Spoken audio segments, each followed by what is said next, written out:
اعوذ باللہ من الشیطان اللعین الرجیم بسم اللہ الرحمن الرحیم رب اشرح لی صدری ویسر لی امری واحلل عقدۃ من لسانی یفقہوا قولی ان اللہ وملائکتہ یصلون علی النبی یا ایہا الذین آمنوا صلوا علیہ وسلموا تسلیما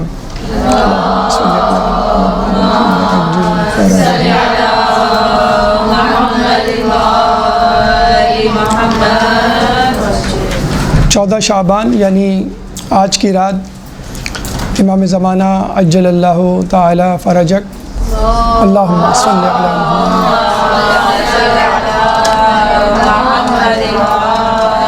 محمد کی ولادت متوقع اور ان کے چاہنے والے آج سے تقریباً 1200 سال پہلے سامرہ میں ان کی ولادت کے منتظر تھے، اور آج ان کے چاہنے والے ان کے ظہور کے منتظر ہیں۔ اللہ تعالیٰ سے دعا ہے کہ آج کی بابرکت باسعادت رات کے طفیل امام کے ظہور میں تعجیل فرما اور ہمیں ان کے ناصران میں شامل فرما۔ ہمارے ہر امام کی ابتلا آزمائش ایک مختلف نوعیت کی تھی، اور آپ کی آزمائش اور نوعیت اس طرح تھی کہ آپ کے نام لینے پر بھی پابندی تھی۔ چنانچہ آپ کو اشاروں کنایوں میں اور القابات میں یا کسی دوسری طرح مخاطب کیا جاتا یا یاد کیا جاتا۔ امام کا نام رسول اللہ کے نام پر محمد اور کنیت ابو القاسم، جیسے خود رسول اکرم صلی اللہ علیہ وآلہ وسلم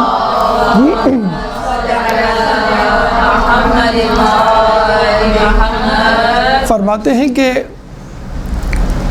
آخری حجت میری ہم نام اور میری ہم کنیت ہوگی، یعنی نام محمد اور کنیت ابو القاسم۔ ایک اور جگہ چھٹے امام فرماتے ہیں کہ خلف صالح میری نسل سے ہوگا اور وہی مہدی ہوگا، اس کا نام محمد اور اس کی کنیت ابو القاسم ہوگی، آخری زمانے میں ظہور کرے گا اور اس کی ماں کا نام ثیقل ہوگا۔ لیکن اس کے باوجود ہم دیکھتے ہیں کہ امام کی ولادت سے پہلے ہی، چونکہ امام کے بارے میں یہ احادیث موجود تھیں کہ وہ تمام دنیا کو عدل سے بھر دیں گے جیسے وہ ظلم و جور سے بھری ہوئی تھی، تو حکمران بہت زیادہ متنبع، ہوشیار اور متوجہ تھے، کیونکہ اب تک جو ائمہ گزرے ان کے لیے یہ حدیث نہیں تھی، لیکن 12ویں کے لیے تھی۔ چنانچہ 12ویں کو 11ویں 10ویں 9ویں امام سے ٹریس کرنا شروع کر دیا گیا۔ چنانچہ اتنا زیادہ تقیہ کا دور تھا کہ نام لینے پر پابندی، بلکہ خود امام نے کہا، ائمہ سے روایت کہ ان کا نام لینا آخری حجت کا، 12ویں حجت کا جائز نہیں، اور جو نام لے لوگوں کے سامنے وہ ہمارا منکر ہے، یعنی آخری امام کا۔ اور ایک جگہ تو کہا گیا ہے کہ جو محفل میں ہمارے آخری حجت کا نام لے وہ ملعون ہے، ملعون ہے وہ شخص جو لوگوں کے درمیان ہمارا نام لے۔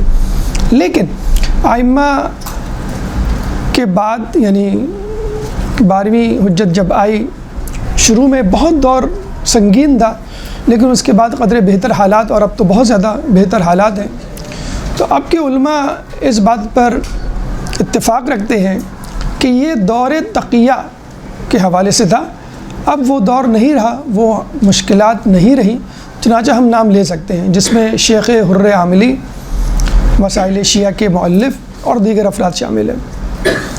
لیکن ہم پھر بھی سمجھتے ہیں کہ امام کا نام اور امام کی کنیت سے بہتر یہ ہے کہ امام کو ان کے القابات، ان کی خصوصیات سے پکارا جائے، یاد کیا جائے۔ کیوں کہ نام تو امام کا کوئی رکھ سکتا ہے اور دعویٰ کر سکتا ہے کہ میں ہی 12ویں حجت ہوں، جیسے بنو عباس کے خلیفہ نے ایک دفعہ کیا اور اپنے بیٹے کا نام مہدی رکھ دیا، لیکن خصوصیات جمع کرنا کسی کا کام نہیں ہے۔ ناممکن ہے کہ وہ امام کی 12ویں امام کی خصوصیات کو جمع کر سکے۔ اس لیے ہم دیکھتے ہیں کہ قرآن میں بھی امام کو القابات اور خصوصیات، بلکہ ان کے اصحاب کے حوالے سے بھی خصوصیات کا تذکرہ کیا گیا ہے۔ چنانچہ آج کا موضوع امام کے القابات کے حوالے سے ہے۔ تقریباً 12 القابات انشاءاللہ ہم آپ کے سامنے پیش کریں گے، ان کے معنی اور مفہوم اور پس منظر۔ گفتگو شروع کرنے سے پہلے بتلا دیں کہ یہ تمام چیزیں ہمارے پاس ریٹن فارم میں موجود ہیں، اگر آپ نہ بھی لکھیں تو کوئی فرق نہیں پڑے گا، آپ کو واٹس ایپ پہ میسیج میں تمام چیزیں مل جائیں گی۔ درود پڑھ دیں محمد والے محمد۔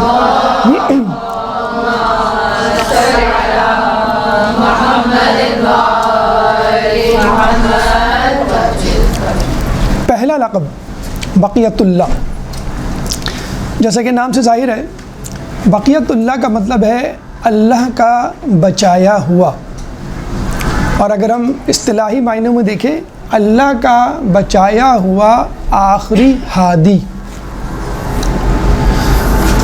پس منظر کچھ یوں ہے کہ جب امام ظہور کریں گے تو خانہ کعبہ کی دیوار سے ٹیک لگائے ہوئے ہوں گے اور اپنے خطبے کے شروع میں کہیں گے بقیت اللہ خیر لکم ان کنتم مؤمنین، سورہ ہود آیت نمبر 86۔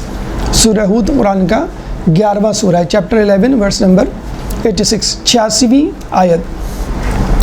اور پھر کہیں گے کہ میں ہی بقیت اللہ ہوں، میں ہی حجت خدا ہوں، اور میں ہی اللہ کی طرف سے تمہارے اوپر خلیفہ ہوں۔ 313 افراد جو اس وقت آپ کے پاس جمع ہوں گے، جب یہ سنیں گے تو وہ آپ کو سلام کریں گے، السلام علیکم بقیت اللہ فی ارضہ۔ اور پھر امام اپنے ساتھیوں کو لے کر قیام کریں گے، سفر شروع کریں گے، اور پھر دجال اور سفیان اور ان لوگوں کا خاتمہ کریں گے۔ اور کچھ جگہوں پہ ہے کہ 313 کے بعد 10,000 مزید ان کو جوائن کریں گے، اور پھر یہ قافلہ جہاد کے لیے نکلے گا۔ بقیت اللہ کے بعد امام کا دوسرا لقب حجت۔ جب یہ سوال اٹھا کہ حجت کا مطلب ہے، یعنی اگر ہم معنی لیں، ثبوت، دلیل، نشانی، کسی بھی چیز کا ثبوت، دلیل یا نشانی۔ اصطلاحی معنی خدا کی طرف سے لوگوں کے لیے ثبوت، دلیل یا نشانی، آخری ثبوت، آخری دلیل، آخری نشانی۔ جب یہ سوال اٹھا کہ اصولاً تو ہر امام ہمارا حجت ہے، تو یہ آخری امام کے لیے حجت کا لفظ کیوں استعمال کیا گیا؟ تو جواب یہ ہے کہ امام کے دور میں، یعنی 12ویں امام کے دور میں، حجت مادی اور معنوی دونوں طور پر تمام ہوگی۔ اب تک جو امام گزرے انہوں نے معنوی طور پر حجت تمام کی، معنوی یعنی رہنمائی، اصلاح، لوگوں کی تصحیح، صراط مستقیم کی طرف دعوت۔ اور جب امام آئیں گے 12ویں تو مادی اور معنوی دونوں طور پہ، یعنی معنوی تو ٹھیک ہے، وہ ہدایت کی طرف بلائیں گے، صراط مستقیم کی طرف بلائیں گے، شریعت نافذ کریں گے۔ مادی یعنی دنیاوی حوالے سے خوشحالی، دنیاوی حوالے سے امن اور ترقی اپنے عروج پر ہوگی۔ یعنی اگر ہم مادی حوالے سے ترقی کی بات کریں تو کہتے ہیں کہ حکومت اعلان کرے گی کہ کوئی ہے جس کو پیسوں کی ضرورت ہے، قرض کی ضرورت ہے، اور کوئی قرض لینے والا، پیسے لینے والا نہیں ہوگا۔ امن کی یہ حالت ہوگی کہ ایک عورت مشرق سے مغرب سفر کرے گی سونا اچھالتے ہوئے، اس کو خوف نہیں ہوگا کہ مجھے کوئی لوٹ نہ لے۔ ترقی کی یہ حالت ہوگی کہ مشرق میں بیٹھے ہوئے امام کے صحابی مغرب میں بیٹھے ہوئے شخص سے گفتگو کر رہے ہوں گے، بلکہ یہ بھی کہا گیا ہے کہ امام کے زمانے میں خلا کا سفر شروع ہوگا۔ یہ جو ہم ابھی دیکھتے ہیں نا کہ چاند پہ گاڑی جا رہی ہے، مریخ پہ جا رہی ہے، کچھ کامیاب ہوتے ہیں سفر، کچھ ناکام ہوتے ہیں، تو امام کے زمانے میں خلاؤں میں سفر ہوگا۔ اور کیوں نہ ہو، امام کے جو جد تھے وہ کہا کرتے تھے لو کشف الغطا ما ازددت، تو یقینا کہ اگر حجابات ہٹ جائیں تو میرے ایمان میں اضافہ نہ ہو، اور میں آسمانوں کے راستوں سے کو زمین کے راستوں سے زیادہ جانتا ہوں۔ اب مسئلہ یہ ہے کہ پہلے کے ائمہ کو موقع ہی نہیں دیا گیا، اقتدار ہی نہیں دیا گیا، تو یہ تمام چیزیں، یہ تمام ترقی کیسے وجود میں آتی؟ لیکن جب لوگوں کو انشاءاللہ پوری دنیا کو من حیث المجموعی یقین آ جائے گا کہ ہم سے غلطی ہوئی اور اصل کتاب کے وارث، اصل دین کے وارث یہ لوگ ہیں، تو پھر انشاءاللہ ترقی ہوگی۔ تو یہ دوسرا لقب بقیت اللہ کے بعد حجت۔ تیسرا لقب خلف یا خلف صالح، خلف یعنی پیچھے آنے والا خلیفہ، مطلب ہے اس کا نیک آدمی کا خلیفہ، خلف صالح۔ اصطلاحی معنی میں دیکھیں تو ہم کہیں گے انبیاء اولیاء کے وارث۔ بلا شبہ امام انبیاء اولیاء کے وارث ہیں، بلکہ جب امام خانہ کعبہ میں خطبہ دیں گے تو فرمائیں گے کہ جو آدم و شیس، نوح اور سام، ابراہیم و اسماعیل، موسیٰ اور یوشع، عیسیٰ اور شمعون، رسول اللہ اور ائمہ کی زیارت کرنا چاہے وہ میری زیارت کر لے۔ میں ہی تمام لوگوں کے کمالات کا وارث ہوں اور میں ہی انبیاء اور اولیاء کا خلف صالح ہوں۔ اللہم صلی علی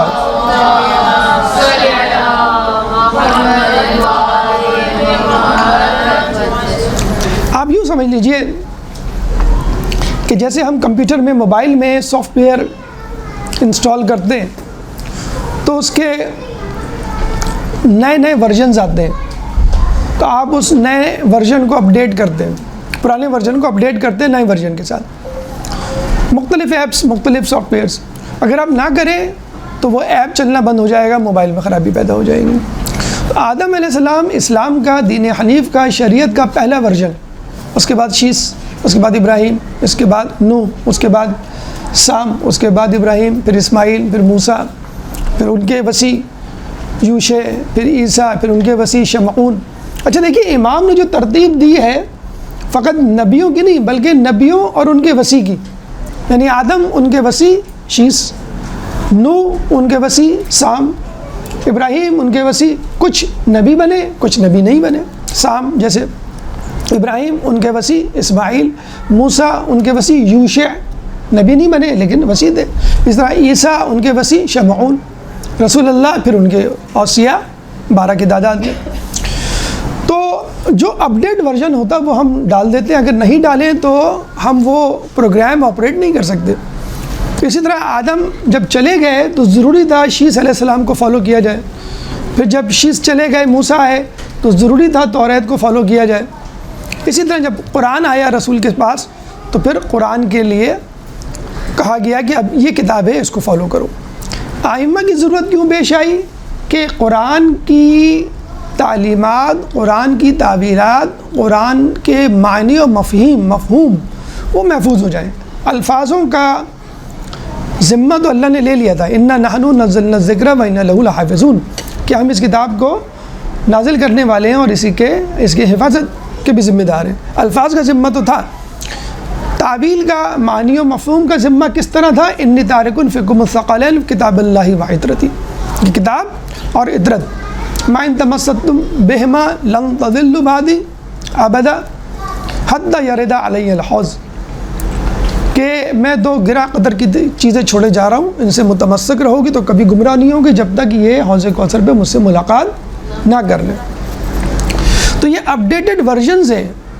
چنانچہ اگر کوئی موسیٰ کو نہیں مانتا تو وہ موسیٰ سے پہلے تمام لوگوں کا انکار کر دیتا ہے، اگر کوئی رسول اللہ کو نہیں مانتا وہ اس سے پہلے تمام لوگوں کا انکار کر دیتا ہے، اگر کوئی فرض کر لیے 11ویں امام تک مانتا تھا اور 12ویں کے آنے کے بعد ان کا انکار کر بیٹھا تو ہم یہ نہیں کہیں گے بھئی اس کے 90% عقیدے صحیح ہیں، مثلا آپ نے پورا پیپر صحیح کیا، آخری سوال غلط کیا تو ٹھیک ہے آپ پاس ہو جائیں گے کیونکہ 90%، 10 میں سے 9، 100 میں سے 90 سوال آپ نے صحیح کیے۔ نہیں، یہاں پہ یہ حساب نہیں ہے۔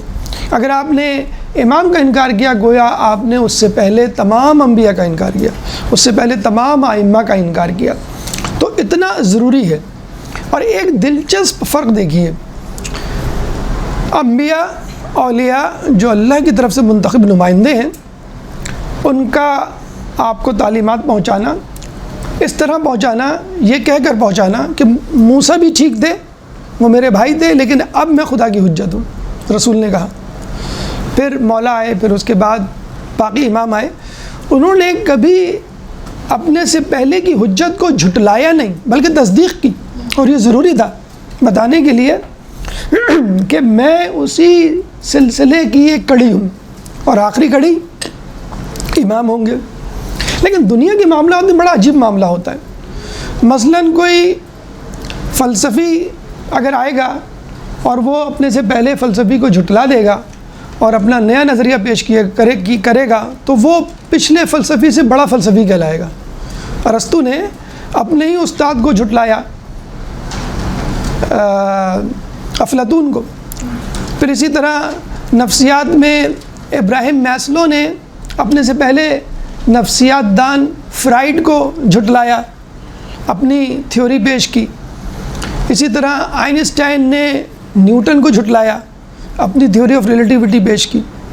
اسی طرح بادشاہوں کا بھی معاملہ ہے کہ ہم دیکھتے ہیں آنے والا بادشاہ جانے والے بادشاہ کی جان لے لیتا ہے، اس کو قتل کر دیتا ہے، جلا وطن کر دیتا ہے، زندان میں ڈال دیتا ہے۔ حتیٰ کہ یہ بھی ہوا ہے کہ بیٹے نے باپ کو قتل کر دیا تاکہ میں جلد از جلد خلافت بے، حکومت بے، جیسے مامون نے اپنے باپ ہارون کو قتل کیا۔ تو دنیا میں آپ نے دیکھا، چاہے وہ علمی میدان ہو، چاہے وہ حکومت کے ایوان ہو، ہر آنے والا پچھلے والوں کو جھٹلا رہا ہوتا ہے یا جلد از جلد کوشش کرتا ہے کہ وہ چلے جائیں تاکہ میں قبضہ جماؤں۔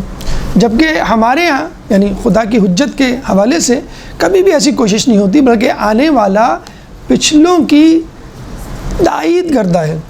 اور خود ہمارے لیے بھی ضروری ہے کہ ہم پچھلے والوں کی، ہم یہ نہیں کہہ سکتے تھے امام کو مانیں گے اس سے پہلے کے نہیں، ان کے پاس حکومتیں نہیں تھیں۔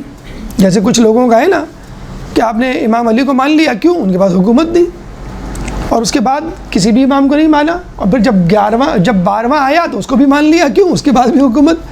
تو ہماری ولایت حکومت سے مشروط نہیں ہے، ہماری ولایت خدا کے حکم سے مشروط ہے۔ اللہ نے اگر کہہ دیا کہ یہ خلیفہ ہوں گے، اب وہ حکومت میں ہوں، چاہے زندان میں ہو، وہ گھر میں ہو، میدان میں ہو، ہمارے لیے مظلوم ہو، محکوم ہو یا حاکم ہو، ہمیں اس سے کوئی غرض نہیں ہے، کیونکہ یہ دنیاوی اسباب ہے، اس کا کوئی تعلق نہیں ولایت سے۔ اللہ کا انتخاب سب سے اولین شرط ہے۔ تو خلف صالح یعنی تمام لوگوں کا پیچھے آنے والا اور ان کی خصوصیات اور خوبیوں کو اپنے اندر سمونے والا۔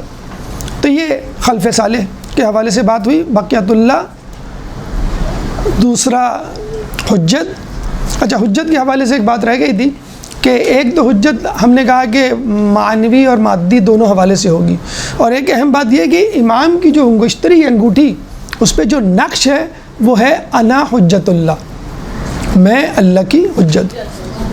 تیسرا خلف صالح ہو گیا۔ چوتھا منتظر، زے پہ فتح ہے، منتظر، جو عربی گرامر سے شد بدھ رکھتے ہیں۔ منتظر اسم مفعول کا صیغہ ہے، ثلاثی مزید فی باب افتعال، اکتسب یکتسب اکتسابا۔ تو منتظر یا منتظرن، وہ کہ جس کا انتظار کیا جائے۔ ہم کون ہیں؟ انتظار کرنے والے۔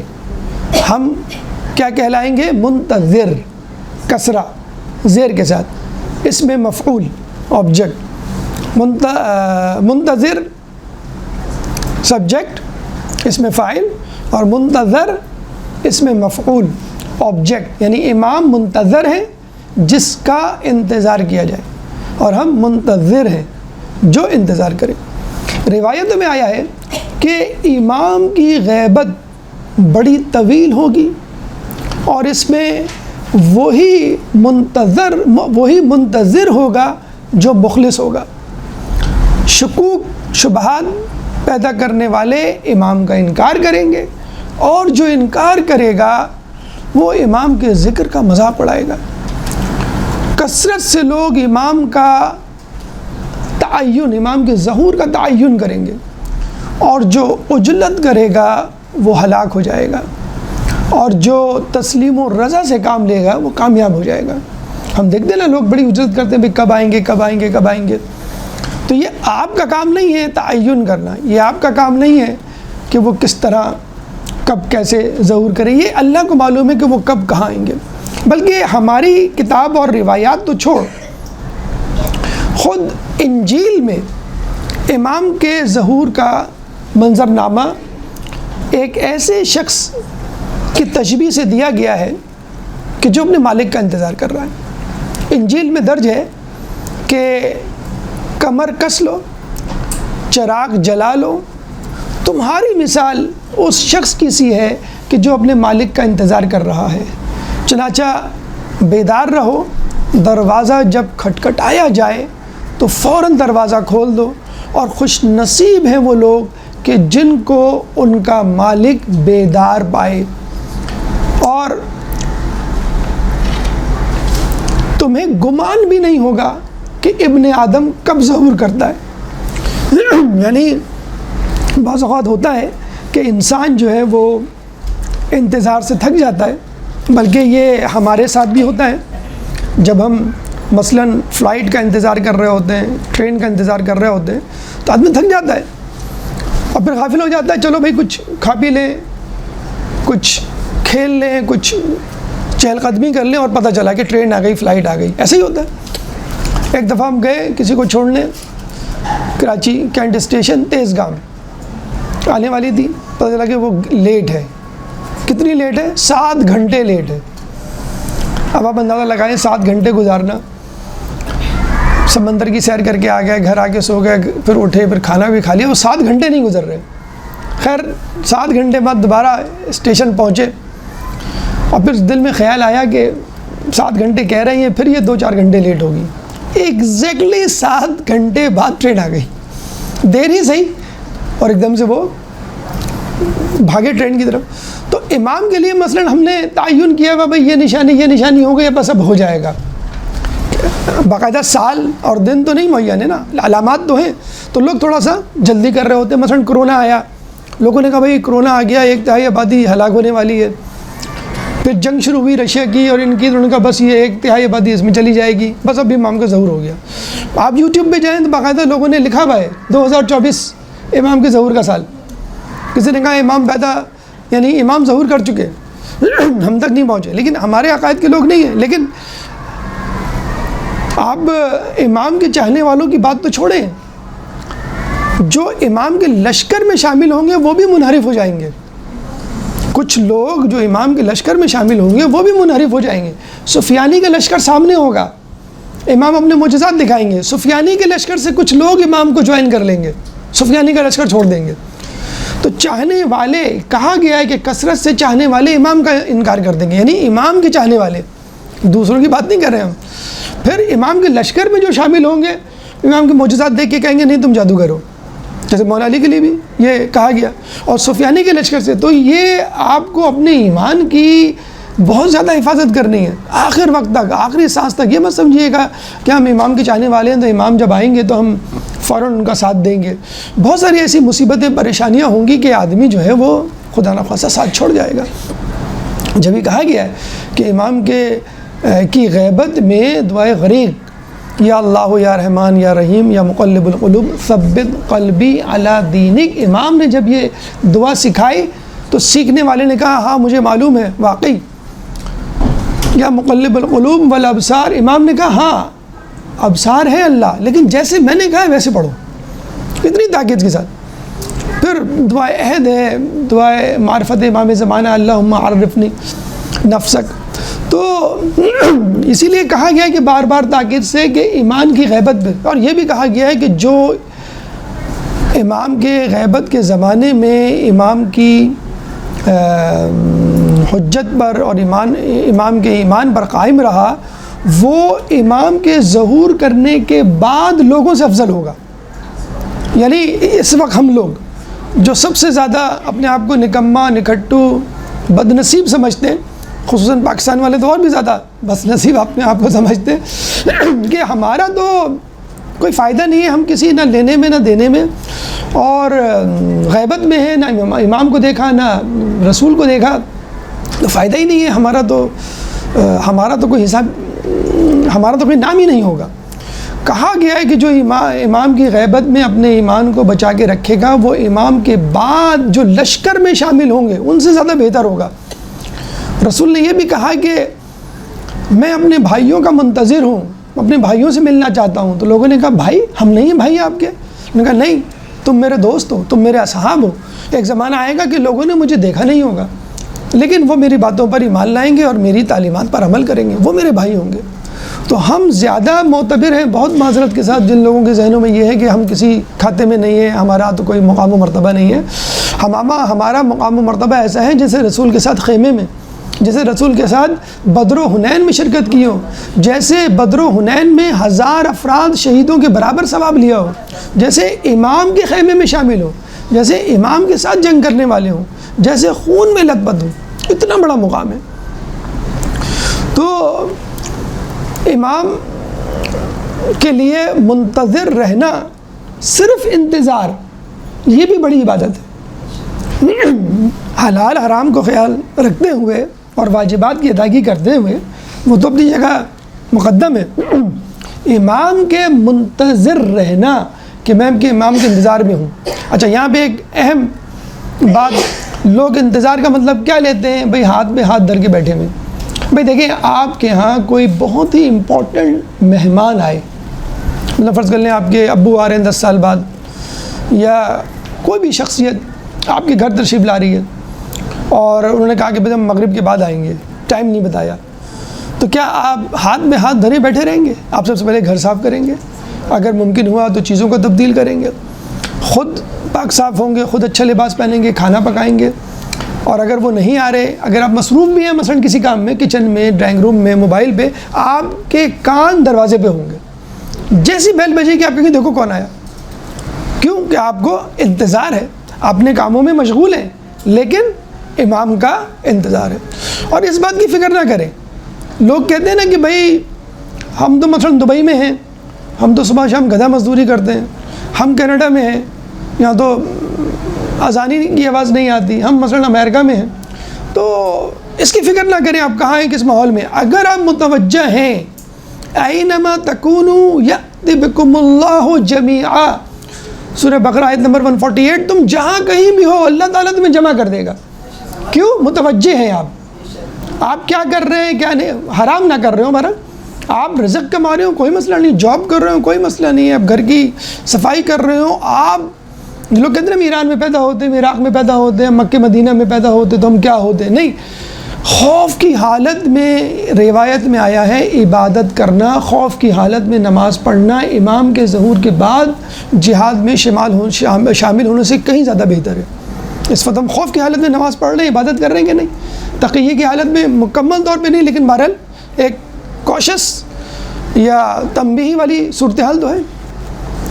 انتظار کیسا انتظار؟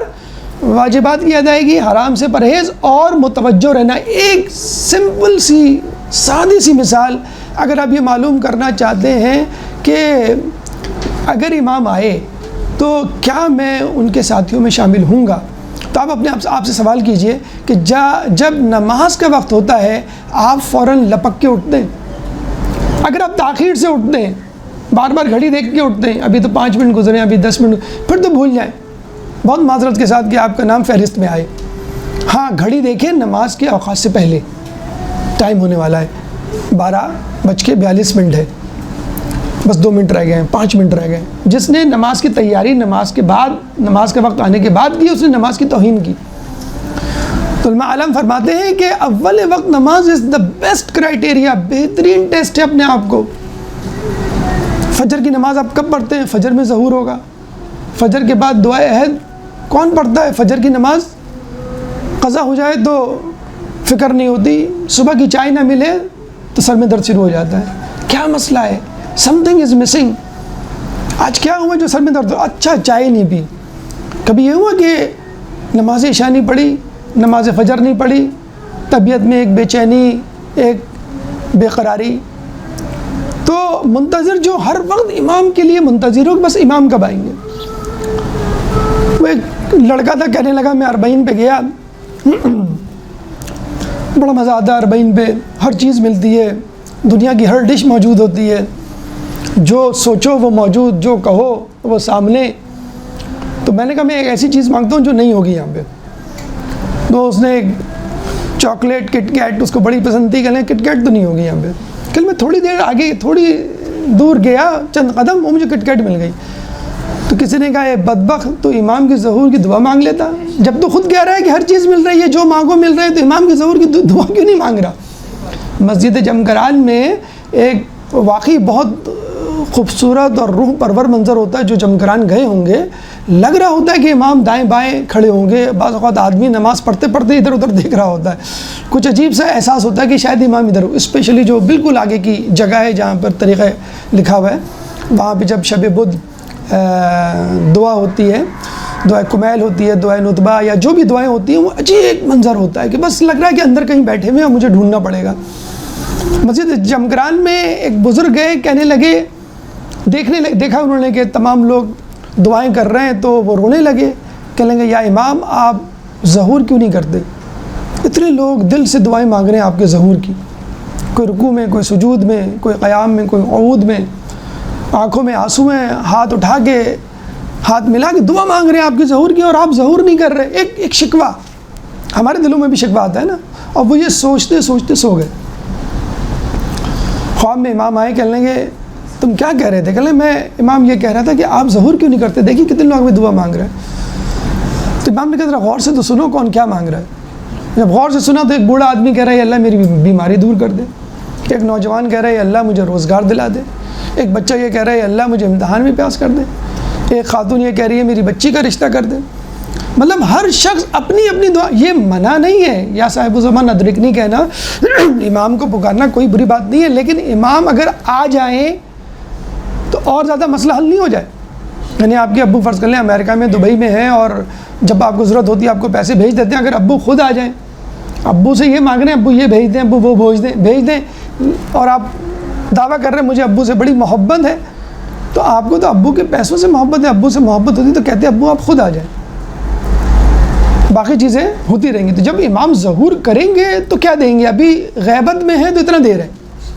تو انتظار کا مطلب یہ ہے کہ انسان متوجہ رہے، چاہے کوئی بھی کام کرے، جب امام کا ظہور ہو تو وہ لبیک کہے. اور اس بات کو یہ نہ سوچے کہ میں کہاں ہوں گا، کس حالت میں ہوں گا. امام آپ کو فقط پہلا قدم آگے بڑھانا ہے. آپ کو یہ بھی نہیں دیکھنا ہے کہ میں سمندر میں ہوں، میں دریا میں ہوں، میں خشکی میں ہوں، میں تری میں ہوں، میں بیڈ روم میں ہوں، ڈرائنگ روم میں ہوں، گلی میں، سڑک پہ.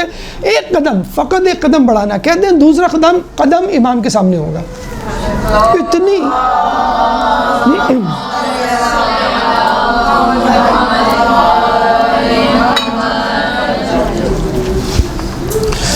تو یہ منتظر کہ انسان کو انتظار کرنا ہے اس شخص کا، اور خود اپنے آپ کو منتظر یعنی تیار کرنا ہے.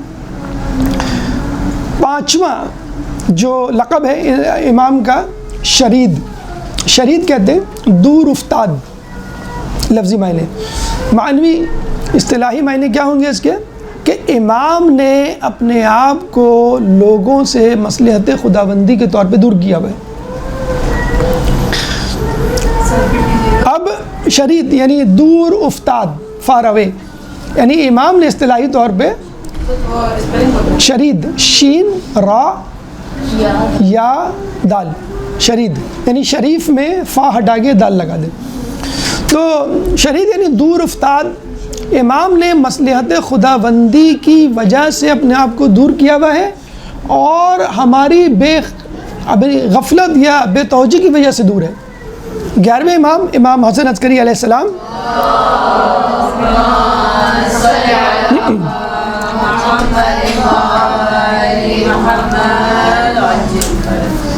کے حوالے سے امام فرماتے ہیں کہ میرے والد بزرگوار نے مجھے نصیحت کی تھی، وصیت کی تھی کہ دیکھو اپنے آپ کو سماج سے دور رکھنا، کیونکہ اللہ کے ہر ولی کا دشمن ہوتا ہے، اور اللہ چاہتا ہے کہ تم کو باقی رکھے.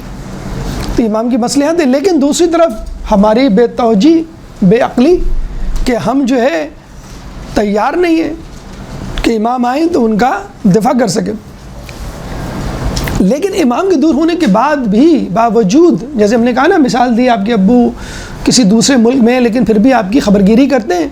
آپ کو چیزیں، پیسہ یا نصیحت، مشورے پہنچاتے رہتے ہیں تاکہ آپ اپنی زندگی آسانی سے گزاریں۔ تو جہاں بھی جس کو بھی ضرورت پڑی کسی مدد کی، امام حاضر ہوئے۔ کسی نے زیارت کی فرمائش کی، امام نے اپنی زیارت کروائی۔ بحیثیت قوم و ملت لوگوں کی مدد کی۔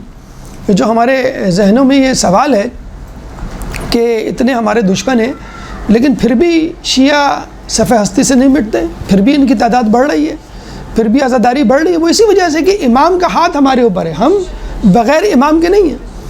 یعنی کتنے علماء ایسے ہیں جنہوں نے غلط فتویٰ دیا۔ سید مہدی بحرالعلوم نے ایک دفعہ فتویٰ غلط دے دیا تھا۔ کسی نے کہا کہ ایک عورت حاملہ انتقال کر گئی، اس کے پیٹ میں بچہ ہے، کیا کریں؟ امام نے سید مہدی بحرالعلوم نے کہا اس کو ویسے ہی دفنا دو۔ امام نے فوراً آ کے کریکشن کی، نہیں، پیٹ چیک کر کے بچہ نکالو۔ تو وہ اتنے بیچارے شرمندہ ہوئے کہ وہ دروازہ بند کر کے بیٹھ گئے کہ اب میں فتویٰ نہیں دوں گا، میں نے غلط فتویٰ دے دیا۔ تو امام نے پھر ان کو خط لکھ کے کہا کہ تمہارا کام ہے فتویٰ دینا، ہمارا کام ہے تصحیح کرنا۔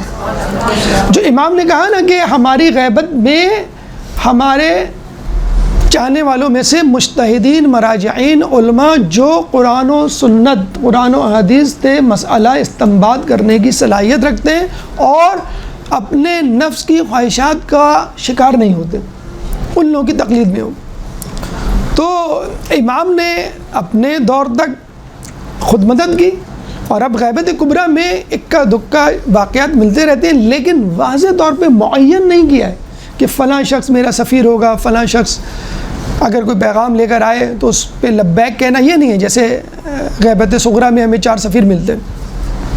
پھر قوم و ملت بحیثیت، اس کی میں مثال دوں، جب ایران کا انقلاب آیا تھا تو امریکہ نے اٹیک کرنے کی سوچی کہ یہ کچھ بھی نہیں ہے، ان کے پاس کوئی ڈیفنس سسٹم نہیں ہے، کوئی ملٹری پاور نہیں ہے، نہ ایکوپمنٹس ہیں، ان کو تو ہم ویسے ہی اڑا کے رکھ دیں گے۔ تو 8 کوبرا ہیلی کاپٹرز بھیجے گئے۔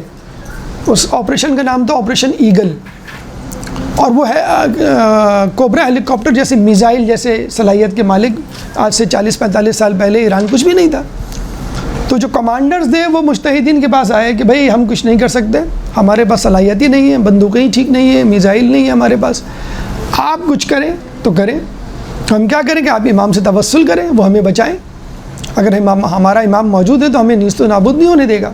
تو کہتے ہیں 40 افراد کا انتخاب کیا گیا، پھر اس میں سے 10، پھر اس میں سے 3، پھر 1، اس طرح وہ صحرا میں گئے، امام سے توسل کیا۔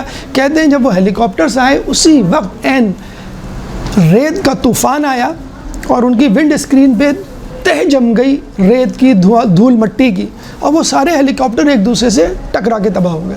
فقط ایک ہیلی کاپٹر بچا، کہتے ہیں جو واپس گیا ابابیل کی طرح، جس نے بتایا کہ ان لوگوں کے ساتھ کیا ہوا۔ ابابیل کا آپ نے قصہ سنا ہے کہ ایک شخص بچا تھا ابرہہ کے لشکر میں، اور وہ بھاگا بھاگا یمن گیا، اور وہ بادشاہ کو بتانے لگا کہ وہاں تو عجیب و غریب قسم کے پرندے تھے، انہوں نے جو ہمارے ہاتھیوں کو بھی ہلاک کر دیا، ہم کو بھی ہلاک کر دیا۔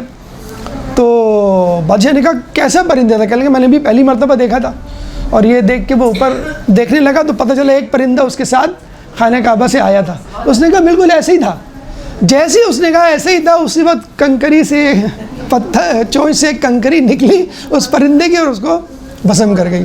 تو ادھر ابابیل نے بچایا، یہاں پر ریت کے طوفان میں۔ تو امام انفرادی طور پہ آپ کی مدد کے لیے تیار ہیں، امام اجتماعی طور پہ تیار ہے، قوم و ملت کو بچانے کے لیے تیار ہے۔ اگر وہ ظہور کر جائیں، یہ تو غیبت کی حالات ہیں، اب وہ ظہور کر جائیں تو کتنا زیادہ امام جو ہے وہ ہماری مدد کریں گے۔ تو شریعت کا مطلب یہ نہیں کہ امام دور ہیں۔ دیکھیں ایک سیارہ ہے اینٹیرس، جو سورج سے کئی گنا بڑا ہے۔ بھئی سورج سے اگر کئی گنا بڑا ہے تو ہمیں نظر آنا چاہیے، سورج سے زیادہ اچھی طرح واضح نظر آنا چاہیے، لیکن وہ دور اتنا ہے۔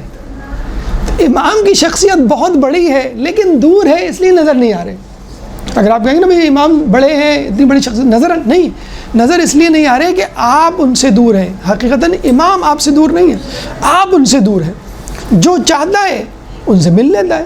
مقدس اردبیلی جب مولا امیر المومنین کے حرم میں جاتے تھے، اپنی پرچی دیکھ کے مسئلے لکھتے تھے کہ یہ مجھے مسئلہ سمجھ میں نہیں آیا، اور وہ پرچی صبح اٹھا لیتے تھے، اس میں سوالات کے جوابات لکھے ہوتے تھے۔ ایک دفعہ آخری سوال کے جواب کے نیچے لکھا ہوا تھا یہ جواب ہمارے بیٹے سے پوچھو مسجد سہلہ جا کر۔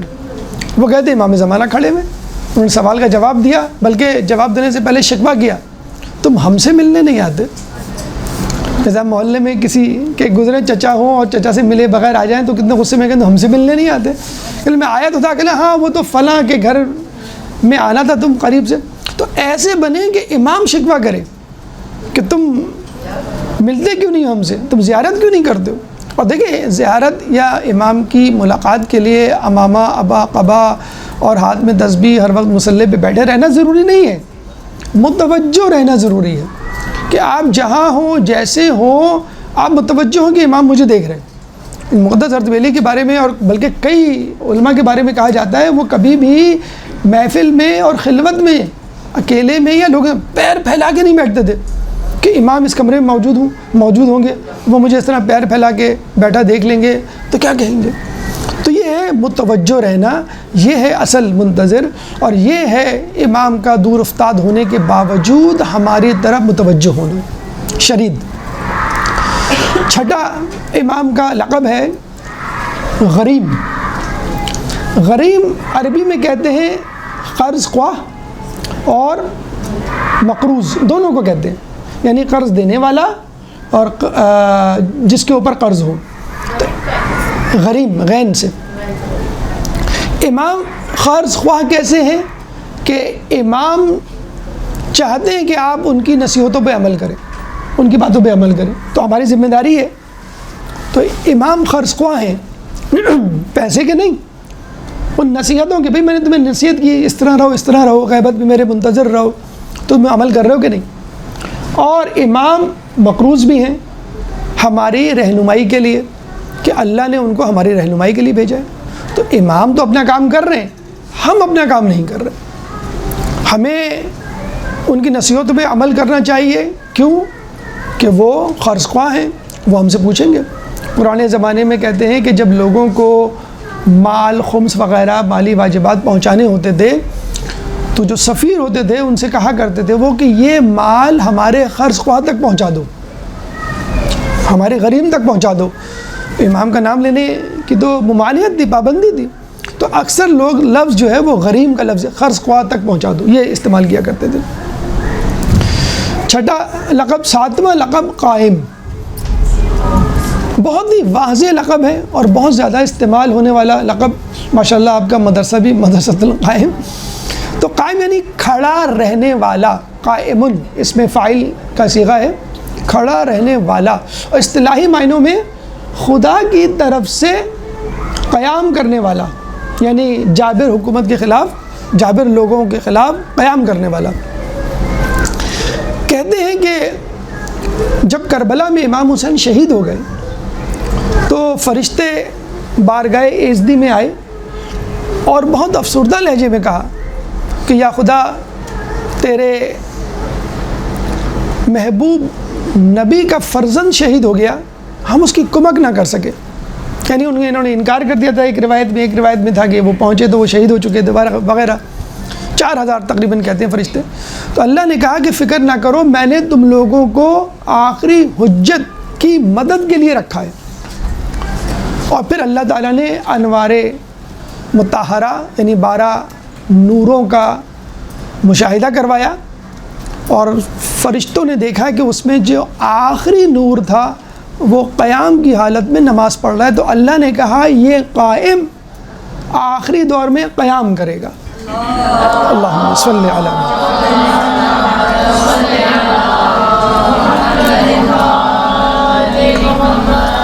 بس لوگوں نے پھر آپ کو قائم یعنی قیام کرنے والا، جابر حکومت کے خلاف جہاد کرنے والا. اچھا یہ چلے روایت ہماری کتابوں میں ہے. بہت زیادہ حیرت انگیز بات نہیں، اس سے بھی زیادہ حیرت انگیز بات ہندوؤں کی کتاب کے جس میں یہ لفظ یہ لقب موجود ہے. شاکمونی ہندوؤں کے بہت بڑے بزرگ، بلکہ ان کے حساب سے نبی گزرے جن کو اوتار وہ کہتے ہیں. تو وہ وحدت ادیان اور آخری مصلح کے حوالے سے کہتے ہیں کہ آخری زمانے میں بادشاہی اور سلطنت دونوں مخلوقات کے سردار کشن کے فرزند کے ہاتھ میں ہوگی. کشن وہ رسول اللہ کو کہتے ہیں کہ ہاتھ میں ہوگی. جو آخری زمانے میں دنیا پہ حکومت کرے گا، اور اس کی حکومت مشرق و مغرب کے پہاڑوں پر ہوگی۔ وہ بادلوں پہ سفر کرے گا، جنات اس کی مدد کریں گے، انسان اور فرشتے اس کی خدمت گزار ہوں گے، اور وہ دین کو کھڑا کرے گا، اور وہ کھڑا رہنے والا ہوگا۔ کھڑا رہنے والا یعنی قائم۔ تو آپ دیکھیے کتنا عجیب لقب ہے کہ جو نہ صرف مسلمانوں میں بلکہ ہندوؤں میں بھی لفظ کھڑا رہنے والا یا قائم کا جو ہے وہ لفظ استعمال کیا گیا۔ تو کہنے کا مقصد یہ ہے کہ قائم یعنی قیام کرنے والا، اور قیام یعنی ظلم و استبداد کی حکومت کے خلاف کھڑا رہنے والا۔ اس کے بعد اچھا اس میں ایک اہم نقطہ، 8ویں امام رضا علیہ السلام، اللہم صلی علی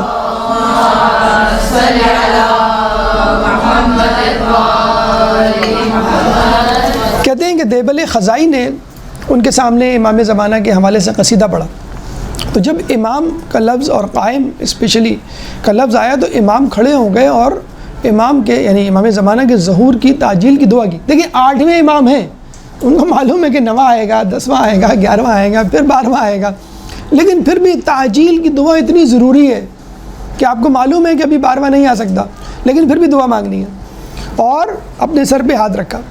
پھر کہتے ہیں کہ تمام شیعوں کا یہ عقیدہ ہو گیا، بلکہ یہ کہا بھی گیا ہے، تاکید ہے کہ اگر سب کھڑے ہوں اور سر پہ ہاتھ رکھ کے امام کی تعظیم کے لیے کھڑے ہو جائیں تو جو بیٹھا ہے اس کے لیے بیٹھنا حرام ہے۔ وہ ٹھیک ہے کسی جگہ پہ نام لیا گیا نہیں کھڑے، نہیں، جب کھڑے ہو جائیں سب تو ایک آدمی اگر کہے کہ نہیں میں تو بیٹھا ہوا ہوں تو اس کے لیے حرام ہے بیٹھنا، اتنا زیادہ ضروری ہے۔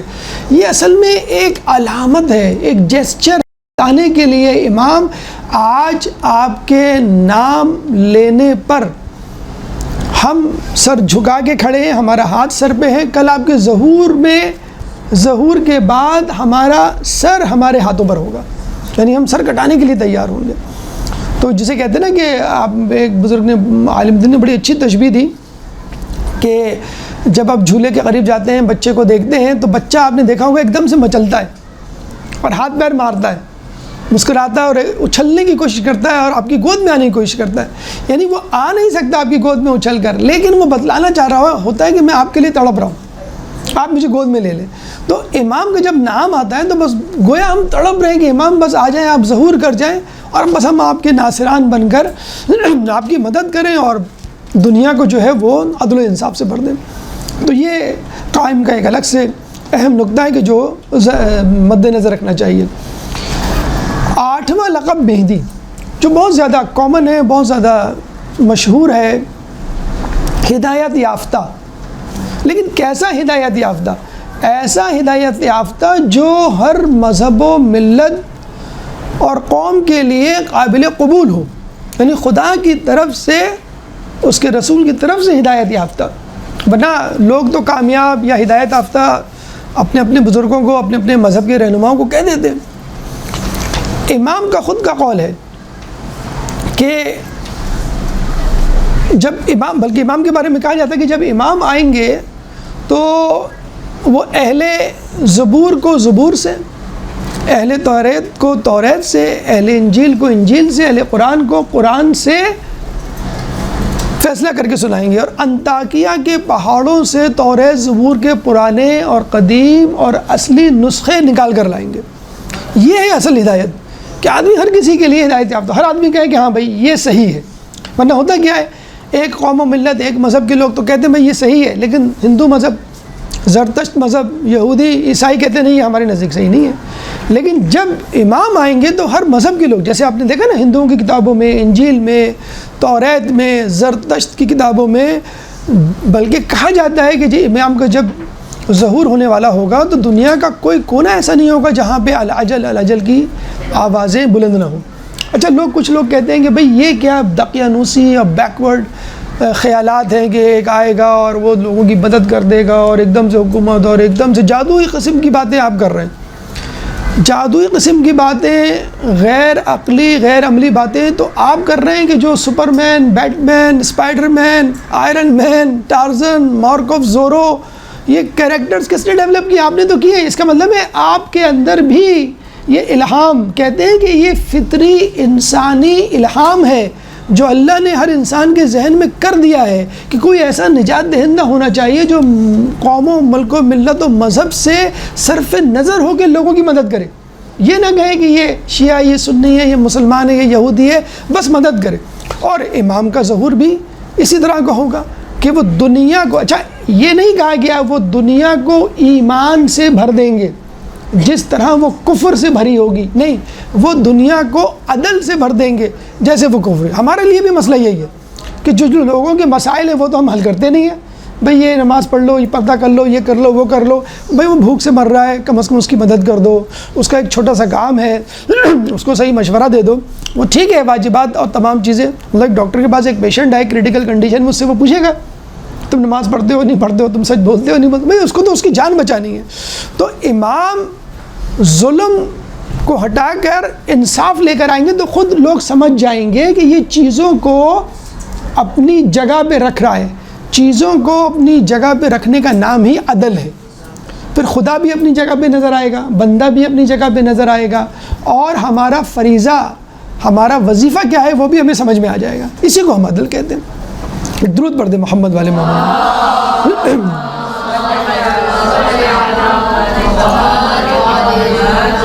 اچھا یہ بالکل مولا علی کی سیرت کا ایک پہلو بھی ہے جو مولا فرمایا کرتے تھے، اگر مسند قضاوت بچھا دی جائے تو میں اہل زبور کو زبور سے، اہل توریت کو توریت سے، اہل انجیل کو انجیل سے، اہل قرآن کو قرآن سے.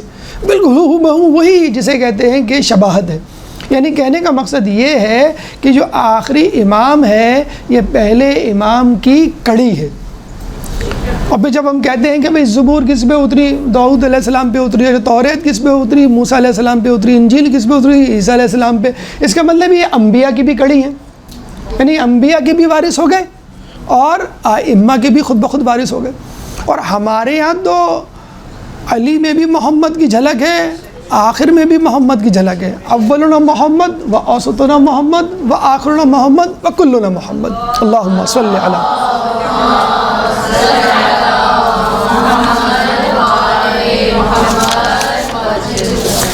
امام کا نواں لقب ہے ماء معین، میم پہ فتح ہے، بہتا چشمہ. یعنی علوم و کمالات آل محمد کا چشمہ جو مردہ دلوں کو سیراب کرے گا ظہور کے بعد. قرآن ماء، میم الف حمزہ، معین میم عین یا نون، معین معین کی طرح تجدید ہٹا دیں. جی قرآن میں سورہ ملک آیت نمبر 30، سورہ ملک قرآن کا 67واں سورہ ہے، 67 سورہ. قل ارائیتم، کہو تم کیا کہتے ہو، کس کے بارے میں؟ انا اصبح ماؤکم غورا، اگر تمہارا پانی تمام کا تمام جب زمین میں جذب ہو جائے، فمن یأتیکم بماء معین، تو کون ہے وہ جو اس پانی کو بہتے چشمے کی صورت میں تم تک پہنچائے؟ آپ کر سکتے ہیں، پانی جذب ہو گیا، آپ ہاتھ ڈال کے نکال سکتے ہیں. پانی ایک دم سے نکلتا ہے آب زمزم کی طرح، بشرطے کہ اللہ کا ولی ہو، ایڑیاں رگڑنے والا، اور جو ہے وہ پانی نکل جاتا ہے. تو یہ تو چشمے کی بات ہے. جب اللہ تعالیٰ پانی کا چشمہ نکال سکتا ہے تو علوم آل محمد کو منکشف نہیں کر سکتا، بشرط یہ کہ اس کو متحمل کرنے والے، اس کا استقبال کرنے والے، اس کو خوش آمدید کہنے والے موجود ہوں. ماء معین سورہ ملک آیت نمبر 30، 67 سورہ ہے. اب آپ دیکھیے اس کو ملائیے علوم آل محمد. جب آپ کہیں گے کہ کیا اس سے پہلے علوم آل محمد منکشف نہیں ہوئے؟ نہیں ہوئے، اس طرح نہیں ہوئے جس طرح امام کے آنے کے بعد ہوں گے. مولا علی رسول کی شہادت کے بعد یہ کہتے ہیں کہ میں ابا اس وقت تک کاندھے پہ نہیں ڈالوں گا جب تک قرآن کی تفسیر نہ لکھ لوں.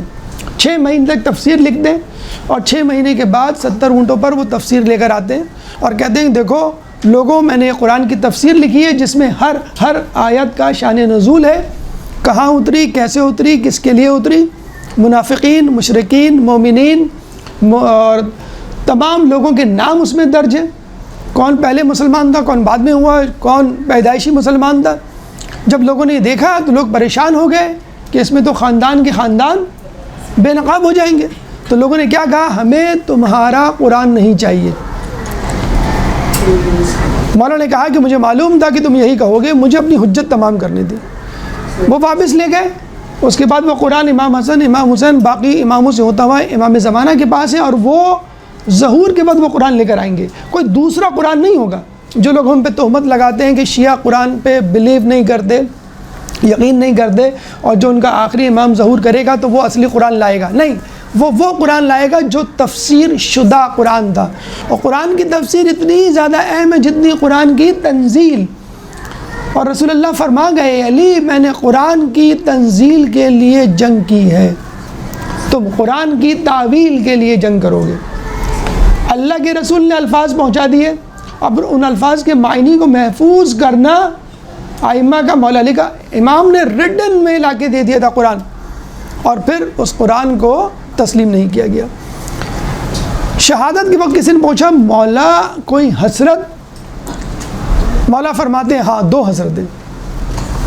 ہم سے کوئی پوچھے مرتے ہوئے کوئی حسرت کا، ہاں عمر بھر کوشش کی اپنا مکان نہیں بنا سکے، گاڑی بدلنی تھی 10 سال سے سوچ رہے تھے گاڑی نہیں بدلی، بچی کی اچھی جگہ شادی کرنی تھی صحیح جگہ شادی نہیں ہوئی، بینک بیلنس اتنا کرنا تھا کہ بچے جو یہی بتائیں گے ہم یہ نہ کر سکے، یہ نہ کر سکے، یہ ہوگا کبھی تفسیر قرآن پڑھنی تھی نہیں کر سکے، سوچا تھا کہ 10 حدیثیں ہر معصوم سے متعلق یاد کریں گے وہ نہ کر سکے، سوچا تھا کہ دعائے عہد زبانی یاد کریں گے، سوچا تھا کہ 51 رکعت نفل نماز، 51 رکعت نماز روزانہ، یہ بھی تو کرنے کی چیز ہے۔ مولا سے پوچھا کوئی حضرت؟ مولا نے کہا 2 حضرتیں۔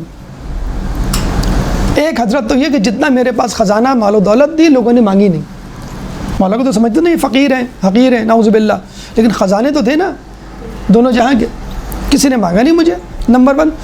نمبر 2، جتنا مجھے معلوم تھا اتنا مجھ سے کسی نے سوال نہیں کیا۔ عطاء الرحمن پاکستان کے سائنٹسٹ ڈان اخبار میں آرٹیکل لکھتے ہیں اور کہتے ہیں کہ with all gadgets and scientific inventions and facilities we have discovered so far 5% of the universe, just 5%, 95% of the universe is still undiscovered۔ اچھا میں یہ کہوں گا بھئی آپ کو معلوم ہے 100% کائنات کتنی ہوتی ہے؟ بھئی ایک بچہ کہے کہ میں نے 2 کتابیں پڑھ لی بس 8 رہ گئی ہیں، بعد میں پتہ چلے کہ سلیبس 10 کتابوں کا نہیں 50 کتابوں کا تھا، تو ابھی تو ہمیں یہی نہیں معلوم کہ یونیورس ہے کتنی، یہ ہمیں پتہ چل جائے تب ہم کہیں نا ہم نے 5% پتہ چلا لی، 6% پتہ چلا لی۔ آپ کو universe is expanding, still expanding, کہتے ہیں وہ کائنات جو ہے وہ پھیل رہی ہے، سائنسدان یہ کہہ رہے ہیں کائنات مسلسل پھیل رہی ہے۔ اچھا اس کی تعویل ہمارے علماء کیا فرماتے ہیں؟ علماء یہ فرماتے ہیں کہ رسول اللہ نے جو فیض دیا ہے وہ اس پر لوگ عمل کر کے اپنی نیکیوں میں بھی اضافہ کر رہے ہیں اور رسول کی نیکیوں میں بھی اضافہ کر رہے ہیں، ان کا اجر مسلسل بڑھ رہا ہے۔ جب کسی کا اجر مسلسل بڑھے گا تو اس کی جنت میں جگہ بھی تو مسلسل بڑھے گی نا، تو اس لیے کائنات ایکسپینڈ ہو رہی ہے کہ جو لوگ کام کر رہے ہیں ان کا اجر مسلسل بڑھ رہا ہے۔ تو مولا علی نے کیا کہا کہ جتنا مجھے معلوم تھا کسی نے پوچھا نہیں، جتنا میرے پاس تھا کسی نے مانگا نہیں۔ اب یہ جو حسرت ہے نا یہ امام زمانہ پوری کریں گی۔ امام زمانہ کے وقت لوگوں کی عقلیں کامل ہوں گی، پہلے عقلیں کامل نہیں تھی۔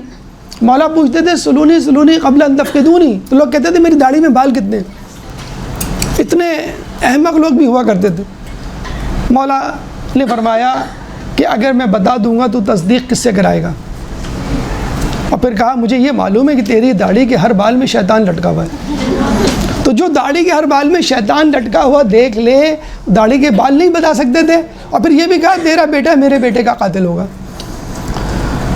امام زمانہ کے وقت عقلیں کامل ہوں گی، نہیں کامل ہوں گی تو امام ہاتھ رکھیں گے سر پر اور عقل کی اسپیس، جیسے اب موبائل ہے نا تو لکھا ہوا آتا ہے 98% اسپیس از فل، تو موبائل سلو چل رہا ہوتا ہے. آدمی بوڑھا ہو جاتا ہے تو باتیں سمجھ میں نہیں آتی, بہت ساری باتیں بھول جاتا ہے, تو سٹیا گئے بھائی اتنی ساتھی 60 سال 70 سال کی باتیں جمع ہو گئی, اب جو ہے وہ سمجھ نہیں آ رہا. تو امام کے بارے میں کہا جاتا ہے کہ علم 2 حروف ہوگا, امام 27 حروف اس میں جمع کریں گے, کل 29 حروف, عربی میں 29 حروف ہوتے ہیں نا, یعنی مکمل کر دیں گے حروف. یعنی اگر آپ کیلکولیٹ کریں تو یہ وہی 5% بنتا ہے جس کی ابھی ہم نے بات کی کہ سائنسدان اور تمام جو دانشور ہیں وہ اس بات پہ متفق ہیں کائنات 5% ڈسکور ہوئی ہے. تو 29 میں سے 2 حروف یعنی 5%. امام کے ظہور تک علم 5% ہوگا اور امام اس کو 100% تک لے جائیں گے. اللہم صلی علی.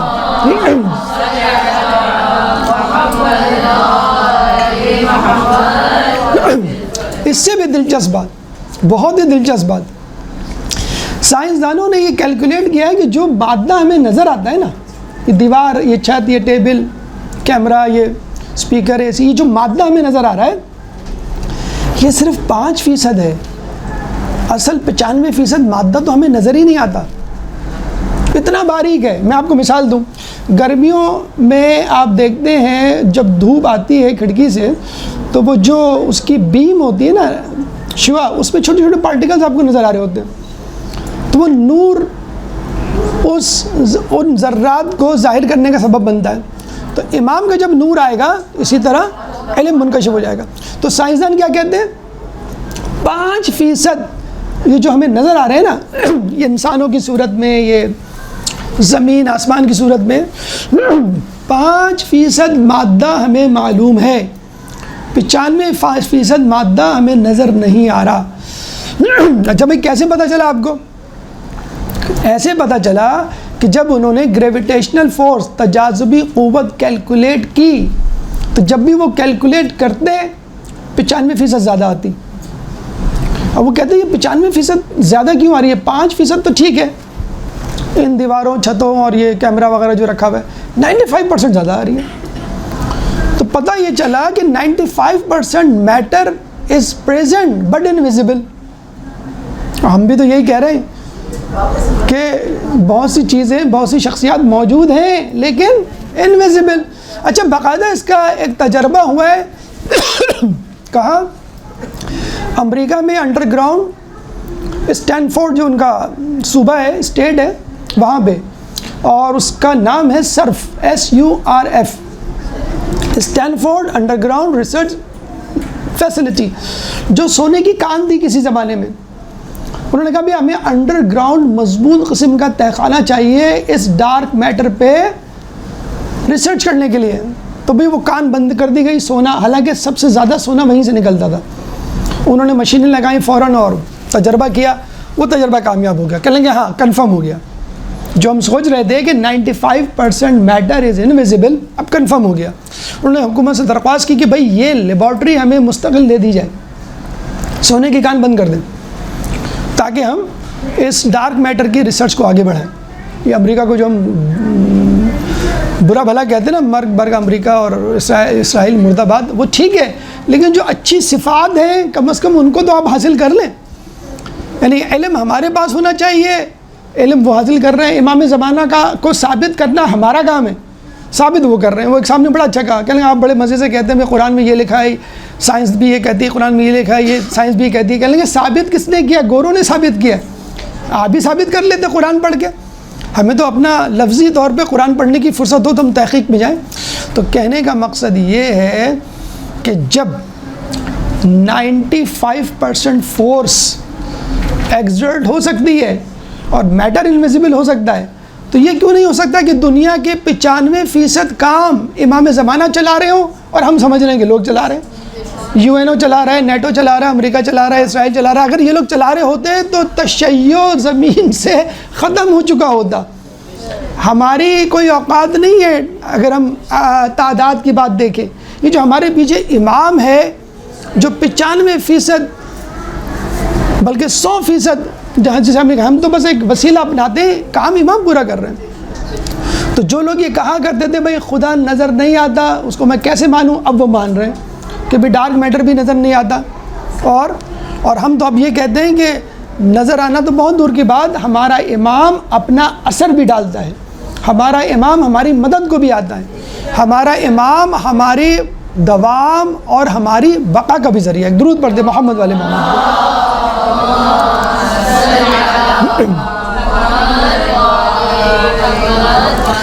غائب 10واں لقب، امام کا ایک لقب غائب ہے، اور یہ بہت واضح صفت ہے، یعنی یہ ایک ایسی صفت ہے جو سب کو معلوم ہے کہ ہمارا امام غائب ہے۔ امام جب پیدا ہوئے، اچھا غیبت لوگ کہتے ہیں 5 سال کے بعد شروع ہوئی، غیبت صغریٰ غیبت کبریٰ، دیکھا جائے تو غیبت امام کے پیدائش کے بعد ہی شروع ہو گئی۔ امام کو کوئی 3 دن بعد دیکھتا، کوئی 10 دن بعد دیکھتا، کوئی 40 دن بعد دیکھتا، بلکہ امام سے پہلے 10ویں 11ویں امام سے اس کی پریکٹس شروع ہو گئی۔ 5 سال سے لے کر 70 سال تک امام غیبت صغریٰ میں رہے، امام کو کمیونیکیٹ کرنے کے لیے سفیر موجود تھے۔ 70 سال بعد غیبت کبریٰ شروع ہو گئی جو اب تک جاری ہے۔ اب یہ کب تک جاری رہے گی، کیسے جاری رہے گی، یہ واللہ عالم، لیکن غیبت جاری رہے گی۔ اب یہ سوال جو لوگوں کے ذہنوں میں پیدا ہوتا ہے کہ بھائی امام غیبت میں ہے تو پھر کس کام کے؟ ابھی ہم نے بتا دیا آپ کو امام کیسے مدد کرتے ہیں۔ تو چھٹے امام سے پوچھا کہ امام جب غیبت میں ہوں گے تو کیا فائدہ ہوگا ان کا، کیسے فائدہ دیں گے؟ تو امام نے کہا جیسے سورج بادلوں کے پیچھے، بھائی روشنی تو ہوتی ہے، کم از کم آپ دیکھ تو لیتے ہیں، بالکل یہ تو نہیں ہوتا کہ نہیں دیکھ سکتے، تو اس طرح دیکھیں گے جیسے سورج بادلوں کے پیچھے ہوتا ہے۔ اور یہ بھی ایک عجیب بات ہے روایتوں میں کہ امام جب ظہور کریں گے تو لوگ سورج سے بے نیاز ہو جائیں گے۔ سورج سے بے نیاز، کہتے ہیں کہ سورج ذریعہ ہے بقائے حیات کا، بلکہ آپ دیکھیں آج کل سولر پینل کتنے عام ہو گئے، لوگ بجلی بھولتے جا رہے ہیں، کوئلہ بھولتے جا رہے ہیں، گیس بھولتے جا رہے ہیں۔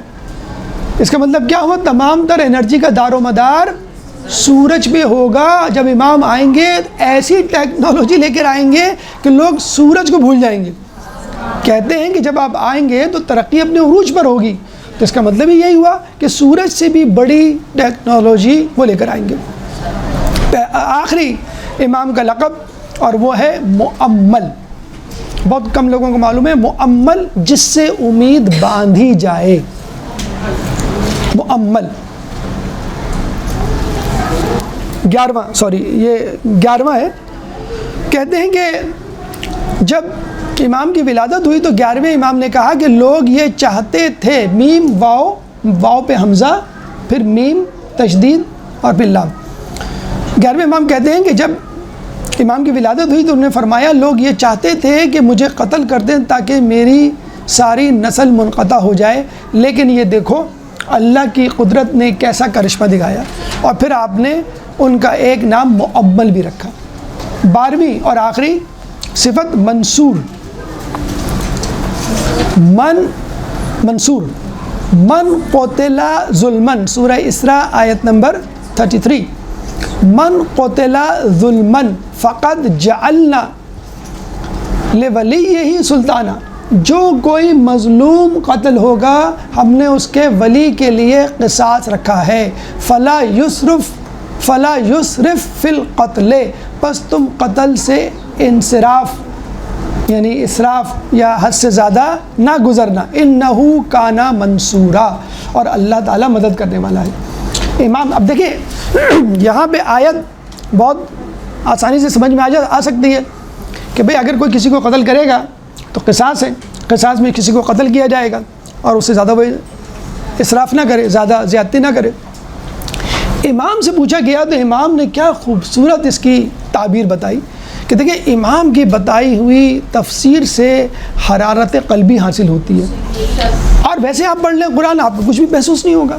اب دیکھیں امام نے کیا کہا، امام نے کہا جو اس میں ظلمن لکھا ہے نا، من قتل ظلمن، ظلمن امام حسین کے لیے لفظ ہے، اور یہ جو کہا ہے انہو کانا منصورا، منصورا امام زمانہ کے لیے ہے، یعنی امام حسین مظلوم قتل کیے گئے، اب ان کے انتقام کے لیے وہ شخص آئے گا جس کی مدد اللہ تعالیٰ کرے گا۔